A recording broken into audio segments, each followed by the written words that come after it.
Well, sunshine, we just got done baling about 300 bales of small bales, idiot bricks I like to call them. Time to go pick them up. Of course, my old poor arthritic up hands, man, they just hurt. So you guys, I'll show you how I do it without ruining myself too bad. You ain't never seen anybody lazier than I am. Now I can run this grapple either on the tractor or the skid steer. A lot of times when I'm close to home, I'd run it on the skid steer. I got fields right here at the house today, so I'm going to use the skid steer. It's a little quicker. I'll pick one up and I'll load them 100 bale at a time on the wagon. Well, not 100 bale at a time, but 100 bales to the wagon. So hopefully I've already got that edited. You guys seen the accumulator, how it's putting these bales out here in a row. Now you'll notice this grapple, it's got a piece of channel iron down that side, and you can see this this stack ain't all that tight. Part of the reason is that it dumped this while I was making the turn. You can see how I just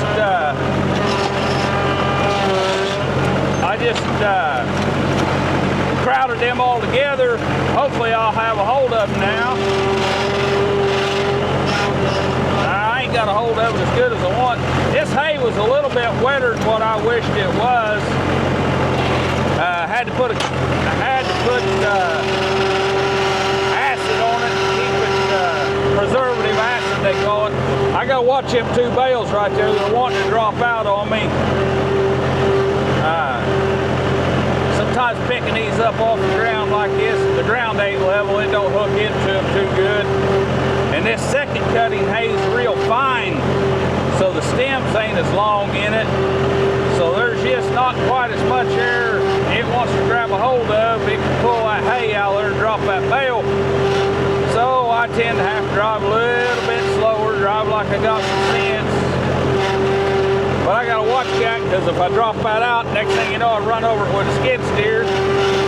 Then I gotta re-bale it. I've already kind of put the baler up.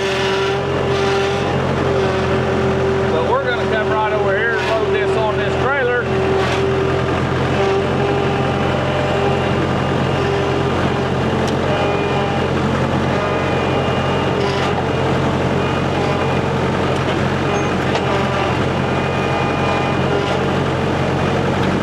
This old skid steer's just daggum near wore out. It takes a little bit of finesse to drive. Well, a little bit of finesse won't even help drive it. It just won't do it.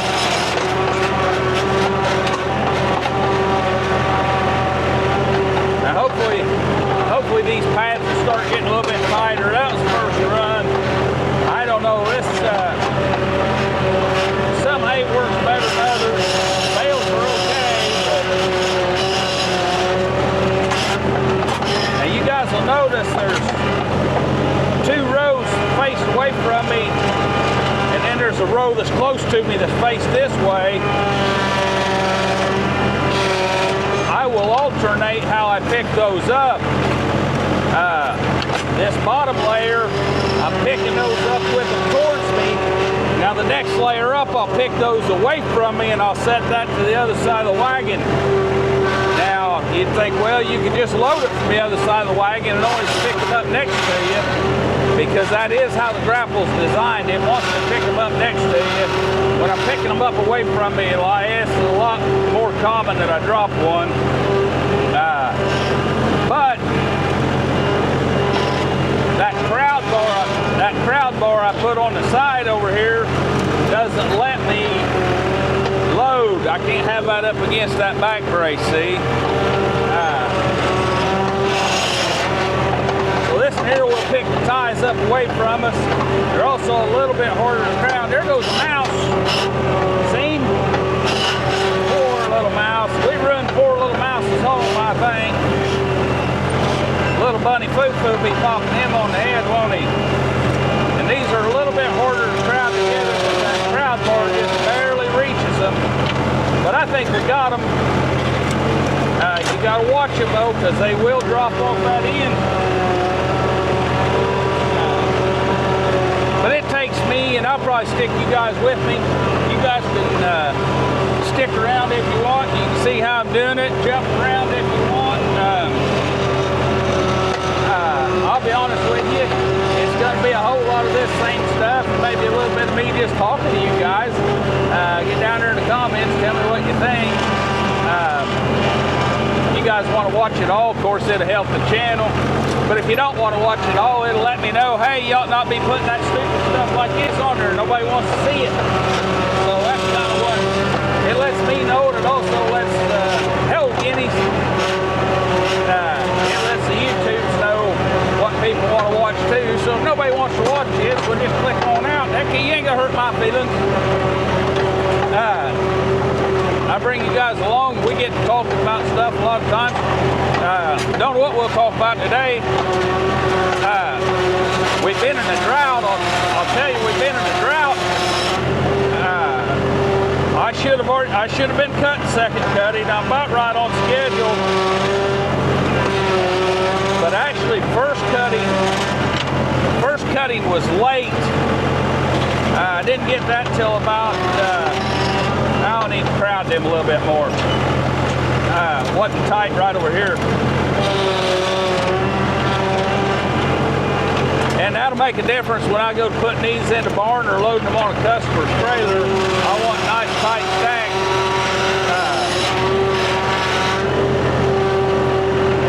But anyhow, we've been in a drought. And I didn't get very much hay off this 34 bale the acre, which ain't terrible for being in a drought, but I should have got more than that, okay? But it's nice fine hay. It was only about this tall, and I had to ted it and double rake it. Today is Saturday. I cut this on Thursday. We've been hot. Now all of a sudden we got our raindrop. We got our rain. We essentially broke the drought. I guess we broke the drought. The river was out. Went straight from being a drought to got about 4 inches. 3 point something one day, and 2 point something a couple days later. Now we just grabbed those with the ties away from us, so we'll grab the ones with the ties towards us this time, and then I'll show you how I finish off that wagon here in a bit too. I got a special trick for finishing off this wagon.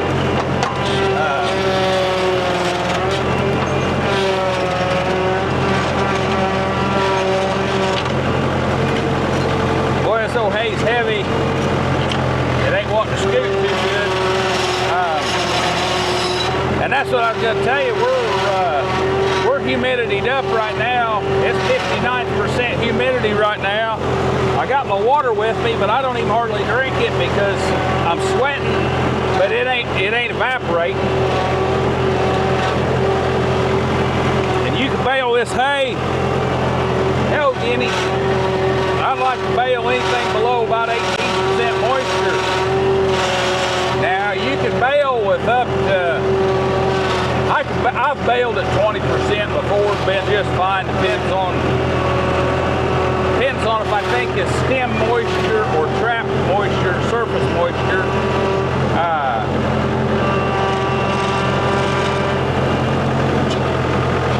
But when I started baling this field today, it was right at 30% moisture. Well, I can bale with 30% moisture. If you guys seen my baler, I've got a preservative applicator I can put on it. Well, that makes these bales a whole lot heavier and actually softer. That hay's not as springy. So it's kind of like wadding up a bunch of wet noodles versus a bunch of dry noodles. You can get the wet noodles mashed in there. You can actually make the ball and get all the air out of it. Pretty soon you got a bunch of dough. Well, hay's about the same way. When it gets dry, it's springy. It's hard to make a tight bale. You can make a tight bale, but it's hard. You know what I'm saying? It's springy. So you may not have as much volume, quite as much in it. Now the converse of that is when you got hay like I had today that was pushing 30% moisture. I had a couple spots, to be honest about it. Most of it was, oh crap, I grabbed that one on the wrong end. We'll set it on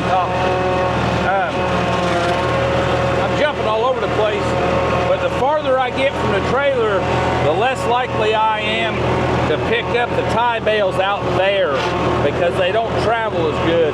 I come all the way over to this one with the intention of grabbing the tie bales close to me, and well, I got to jabbering and I forgot. But we're doing all right. This will make, we'll put 100 bale on this wagon. Just a short amount of time we've been doing this, we got 60. Well, this makes 60. We're awful close to showing you how I finish this wagon off so that the tie bales are not on the side, because if the tie bales are on the side, even no farther than I'm going, they'll tend to want to fall off there. Hit a little bump, there's a little ditch going into my driveway out of this field.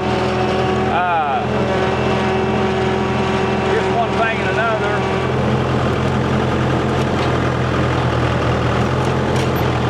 Okay, we need another one with the tie bales towards this, don't we?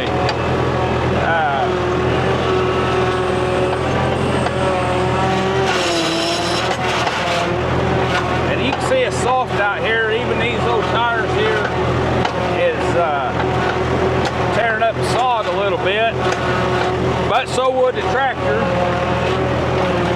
And when you hay by yourself, you ain't got much of an opportunity to do anything else.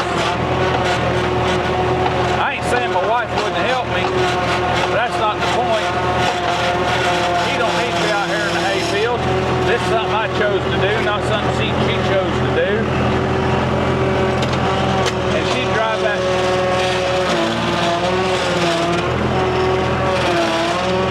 She does enough. She'll come get me when I'm broke down and come get the four-wheeler.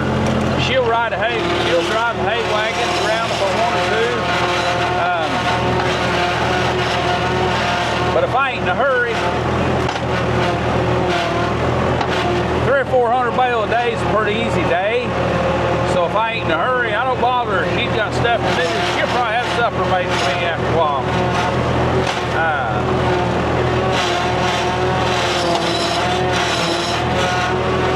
Anyhow, I put preservative on this hay today. The majority of this field baled at 19-20%. Some of it was down around 13. A lot of it was 15. Some of it was 19. So just to be safe, I put acid preservative on the whole field. As I was baling it, I just let her run. And I don't have to worry about it that way. Getting hot, mold, anything like that. Sometimes it's worth it just for the peace of mind.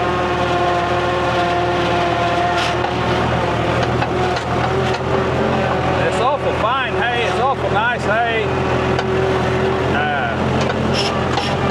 That preservative on there that's put on there, of course it's food grade, it's mostly, I think the main ingredient is vinegar.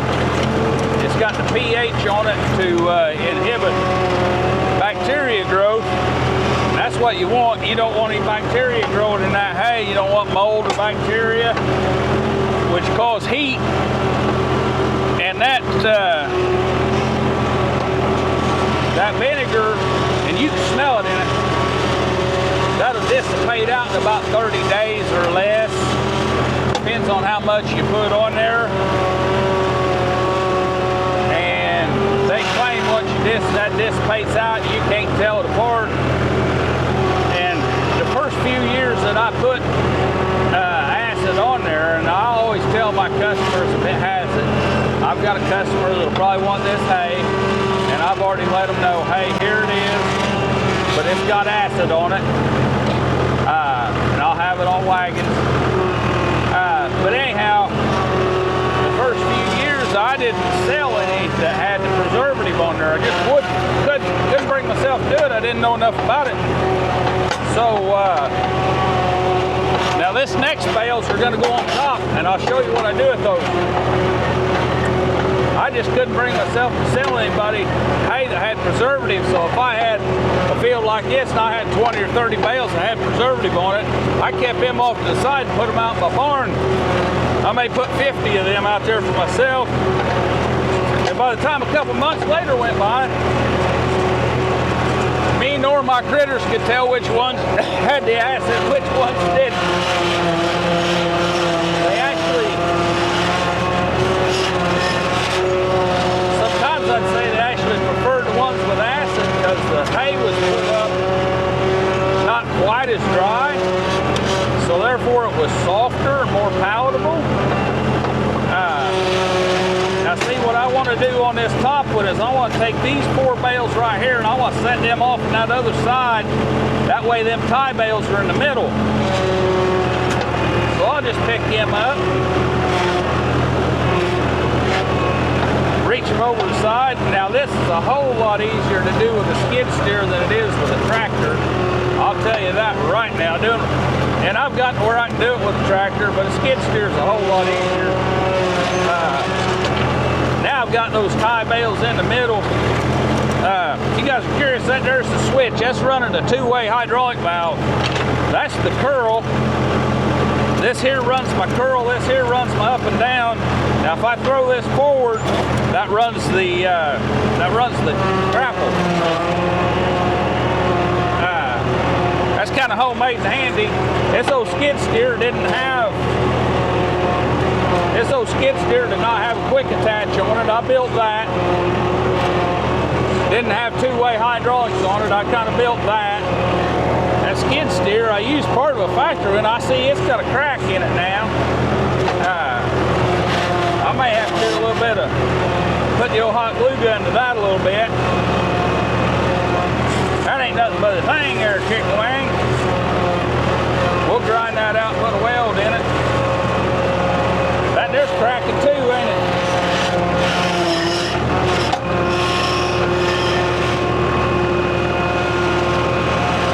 I built one from scratch, but I tore it up too. This grapple puts a whole lot of weight way out there. It's got a heck of a mechanical advantage over that grapple. All your weight's 8 foot out in front of you. So it ain't nothing to get a crack in that. Hopefully I can get this here loaded without breaking that out. Cracked on both sides. But we're about to finish this trailer up. Then I'll tie her down and we'll take her to the barn.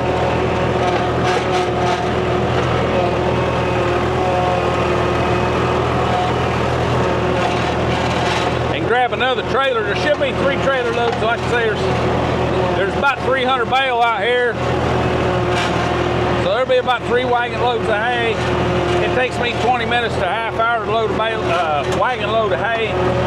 So an hour and a half I'll have this all loaded up and put in the barn.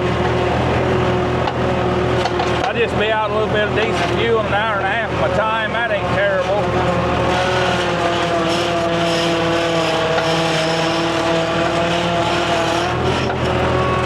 I could probably load it faster than that. I just got this skid steer down there on just a little bit over an idle because it's a dadgum, it's so loose here in them pins. There you go. See, now I'll throw this forward, I'll hook him, I'll pull it back, and I'll rock that back up, and I got her, see. Kind of forget to tell you guys about that. What it is, it's a Fosse valve, F-A-S-S-E. That's a brand, but it's just a hydraulic splitter. You can put hydraulic splitter, I don't know, if you got a little Kubota tractor or a little John Deere tractor, hell, the brand ain't, heck, the brand ain't, it don't matter. You got a little tractor with a front end loader on it, and you want to put a grapple on the front. Boy, I didn't get them set down on that wagon very good. They're setting up over the back, ain't they? We'll get up and hit them here in a minute and shove them forward. But you can get one of them 2-way splitters, run you a double pole or a single pole double throw switch, because what it does, we're getting ready to lose one. We're bouncing around plenty hard.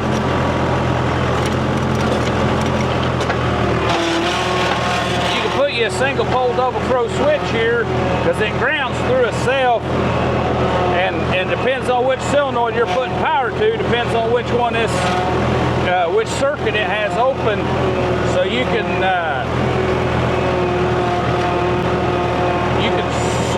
switch between your curl on your bucket, your curl, or like a grapple to grab, and just put your little switch here where you can get to it. Pretty good way of making an older tractor that don't have auxiliary hydraulics work for you. Say this old skid steer is probably 1970s model. They didn't have high flow, and well, not that I know of anyhow. They didn't have high flow and auxiliary hydraulics back in. Matter of fact, they didn't even have quick attach on these. They were just, you bought a skid steer with a bucket, that's what you had. You had a skid steer and a bucket. I'm gonna back around the back while I'm up here. I'm gonna shove the bales forward because, well, I didn't get to shove down there on that deal good. I don't know if you guys will be able to see it or not. We're gonna be working up here on top of that wagon.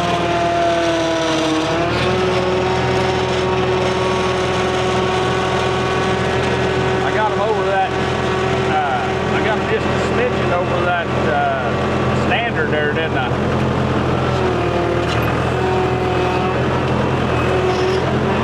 There we go, we got her.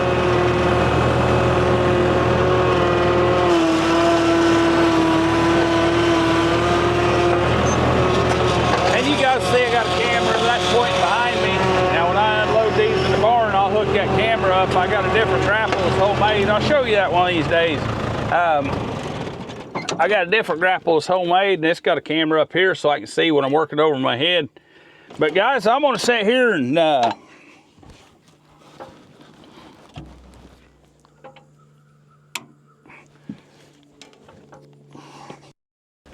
guys, I'm gonna sit here and tie this down.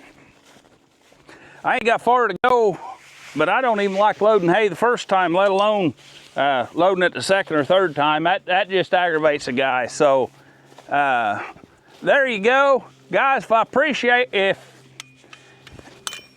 there you go. If you enjoyed her, give her the old Julius Caesar. No, give her the old hitchhiker. If you didn't, give her the old Julius Caesar.